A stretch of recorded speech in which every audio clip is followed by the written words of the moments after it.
तो question number first है, पीयूष ग्रंथि मानव शरीर के किस अंग में स्थित होती है? मस्तिष्क में, हृदय में, यकृत में, फेफड़े में? कमेंट करके बताओ सब लोग।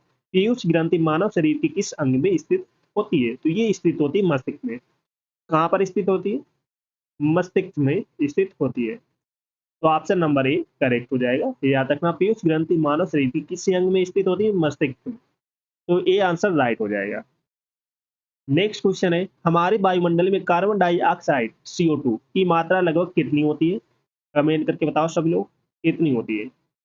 सभी को बताना है, हमारे वायुमंडल में कार्बन डाइऑक्साइड की मात्रा लगभग कितनी होती है? तो ये होती है 0.03%। ये याद रखना, कितनी होती है? 0.03%। तो ऑप्शन नंबर बी करेक्ट हो जाएगा। आई होप सभी का ऑप्शन नंबर बी करेक्ट होगा। चलो सभी लोग क्लास को जैसे लाइक शेयर कर दो सभी लोग। जो फर्स्ट टाइम आज करें चैनल को सब्सक्राइब कर लेना, जिससे कि आने वाली क्लास का नोटिफिकेशन आपको आज फटाफट पहुंच जाए। चलो नेक्स्ट क्वेश्चन है, निम्नलिखित में से कौन सी गैस चूने के पानी को दूधिया कर देती है? निम्नलिखित में से कौन सी गैस चूने के पानी को दूधिया कर देती है? Hydrogen, carbon monoxide, carbon dioxide, oxygen? Comment करके बताओ सभी लोग। तो ये है option number C, carbon dioxide. तो सी आंसर राइट हो जाएगा। नेक्स्ट क्वेश्चन है, ऑक्सीजन की खोज किसने की थी? क्रिस्टले, कॉर्लसीले ने, विलियम्स हार्वे ने, ए बी दोनों? कमेंट करके बताओ सभी लोग। ऑक्सीजन की खोज किसने की थी? तो ये की थी क्रिस्टले ने, कॉर्लसीले ने, दोनों ने की थी ऑक्सीजन की खोज। याद रखना। नेक्स्ट क्वेश्चन है, कितनी ऊंचाई पर ऑक्सीजन की मात्रा नगण्य हो जाती है? चलो बताओ, कितनी ऊंचाई पर ऑक्सीजन की मात्रा बिल्कुल ना के बराबर हो जाती है? 50 किलोमीटर, 80 किलोमीटर, 100 किलोमीटर, 120 किलोमीटर? चलो बताओ, कितनी ऊंचाई पर ऑक्सीजन की मात्रा बिल्कुल ना के बराबर हो जाती है? 120 किलोमीटर। 120 किलोमीटर पर ऊंचाई पर ऑक्सीजन की मात्रा बिल्कुल ना के बराबर नगण्य हो जाती है। तो याद रखना। नेक्स्ट क्वेश्चन है, हमारी पृथ्वी का वायुमंडल कितने भागों में बटा हुआ है? चलो बताओ, 3 भागों में, 4 भागों में, 5 भागों में, 6 भागों में? तो कमेंट करके बताओ सभी लोग, हमारे पृथ्वी का वायुमंडल कितने भागों में बटा हुआ है? तो ये बटा है 5 भागों में। कितने भागों में बटा है? 5 भागों में बटा है। तो ऑप्शन नंबर सी करेक्ट हो जाएगा। सभी का ऑप्शन नंबर सी करेक्ट है। चलो नेक्स्ट क्वेश्चन है, निम्नलिखित में से कौन वायुमंडल की सबसे गर्म परत है? Thermosphere, mesosphere, ionosphere, stratosphere? चलो बताओ, निम्नलिखित में से कौन वायुमंडल की सबसे गर्म परत है? तो ये है thermosphere. Option number A correct हो जाएगा, स्फीयर। तो ऑप्शन नंबर ए करेक्ट हो जाएगा। आई होप सभी का ऑप्शन नंबर ए करेक्ट होगा। नेक्स्ट क्वेश्चन है, वायुमंडल में उपस्थित सबसे हल्की गैस कौन सी है? Hydrogen, oxygen, nitrogen, neon? Comment करके बताओ सब लोग, वायुमंडल में उपस्थित सबसे हल्की गैस कौन सी है? तो ये है हाइड्रोजन। तो ऑप्शन नंबर ए करेक्ट हो जाएगा, हाइड्रोजन। तो ऑप्शन नंबर ए करेक्ट हो जाएगा। चलो सभी लोग क्लास को जैसे लाइक शेयर कर दो सब लोग, जिसने ना किया हो। तो जो फर्स्ट टाइम बात करें चैनल को सब्सक्राइब कर लेना। नेक्स्ट क्वेश्चन है, निम्नलिखित में से कौन दुनिया की सबसे जहरीली गैस है? Methyl isocyanide, xylol, bromide, carbon monoxide, sulphur dioxide? Comment करके बता सकते। निम्नलिखित में कौन दुनिया की सबसे जहरीली गैस है? जाइलाइल सॉरी जाइल जाई लाल ब्रोमाइड? तो याद रखें, जाई लाल ब्रोमाइड सबसे जहरीली गैस है, याद रखें। नेक्स्ट क्वेश्चन है, पृथ्वी की पपड़ी पर सबसे प्रचुर मात्रा में मौजूद दुर्लभ गैस कौन सी है? Argon, neon, xenon, radon? Comment करके बताओ, पृथ्वी की पपड़ी पर सबसे प्रचुर मात्रा में मौजूद दुर्लभ गैस कौन सी है? तो ये है आर्गन। कौन सी है? आर्गन।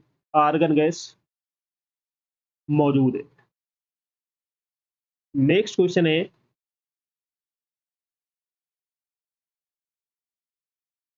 हमारी पृथ्वी में सबसे अधिक मात्रा में कौन सी धातु मौजूद है? चलो बताओ। लोहा, एल्यूमीनियम, तांबा, जिंक। हमारी पृथ्वी में सबसे अधिक मात्रा में कौन सी धातु मौजूद है? तो एल्यूमीनियम मौजूद है, याद रखना। ऑप्शन नंबर बी करेक्ट हो जाएगा। सभी का ऑप्शन नंबर बी करेक्ट है।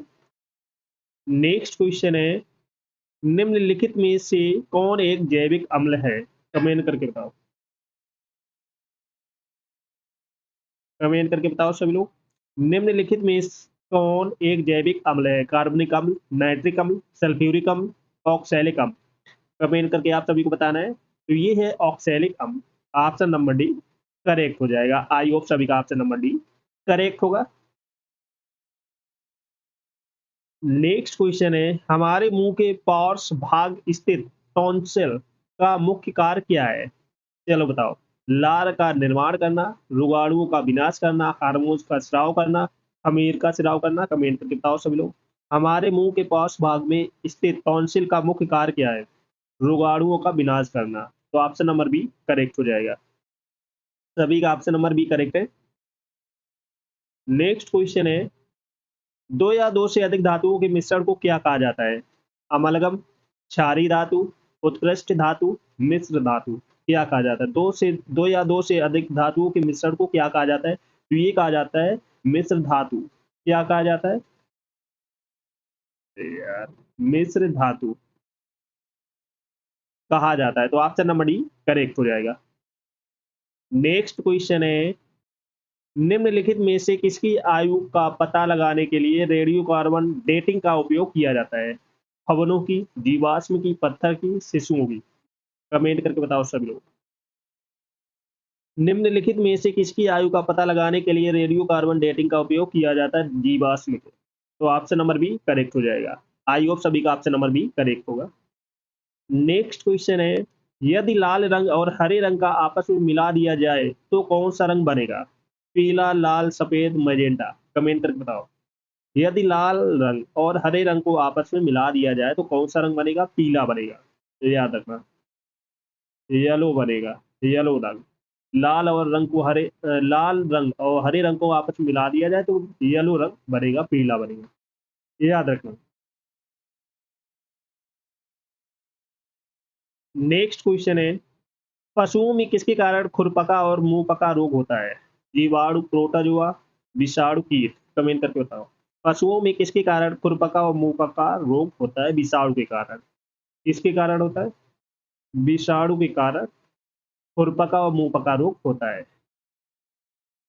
नेक्स्ट क्वेश्चन है, ट्यूबलाइट में मुख्यतः कौन सी गैस भरी जाती है? चलो बताओ। आर्गन और मीथेन, पारे का वाष्प और आर्गन, हीलियम और पारे का वाष्प, हीलियम और आर्गन।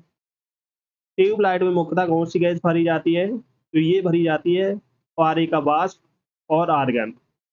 याद रखना। तो ऑप्शन नंबर बी करेक्ट हो जाएगा। सभी का ऑप्शन नंबर बी करेक्ट है। चलो सभी लोग क्लास को जैसे लाइक शेयर कर दो सभी लोग। जो फर्स्ट टाइम बात करें चैनल को सब्सक्राइब कर लेना। निम्नलिखित में से किस तत्व की कमी से घेंगा रोग होता है? चलो बताओ। निम्नलिखित में से किस तत्व की कमी से घेंगा रोग होता है?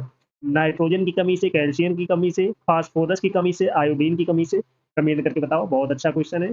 निम्नलिखित में से किस तत्व की कमी से घेंगा रोग होता है? सभी को बताना है। बताओ फटाफट।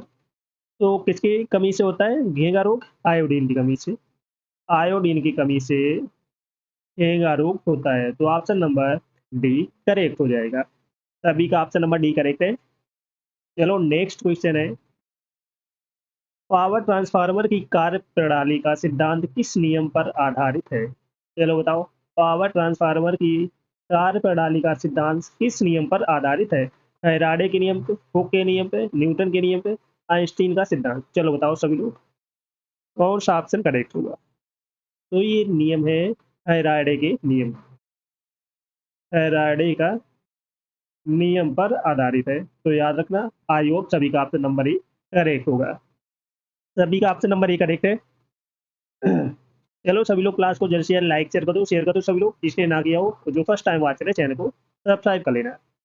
चलो नेक्स्ट क्वेश्चन है, रडार सिस्टम में उपयोग की जाने वाली तरंगे किस प्रकार की तरंगों का उदाहरण है? चलो बताओ। सूक्ष्म तरंगे, इंफ्रारेड इंफ्रारेड तरंगे, इंफ्रासोनिक तरंगे, इनमें से कोई नहीं।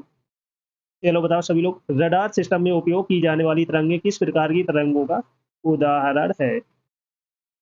ऑप्शन ए करेक्ट हो जाएगा, सूक्ष्म तरंगे। सूक्ष्म तरंगों का उदाहरण है, तो ऑप्शन नंबर ए करेक्ट हो जाएगा। सभी का ऑप्शन नंबर ए करेक्ट है। चलो सभी लोग क्लास को जल्द से जल्द लाइक शेयर कर दो सभी लोग। जो फर्स्ट टाइम बात करें चैनल को सब्सक्राइब कर लेना, जिससे कि आने वाली क्लास का नोटिफिकेशन आपके पास फटाफट पहुंच जाए। और जिसने पिछली क्लास से ना देखी हो जाकर देख लेना, एक क्लास आपको मिस नहीं करना है। Got it? सभी को शेयर कर दो फटाफट।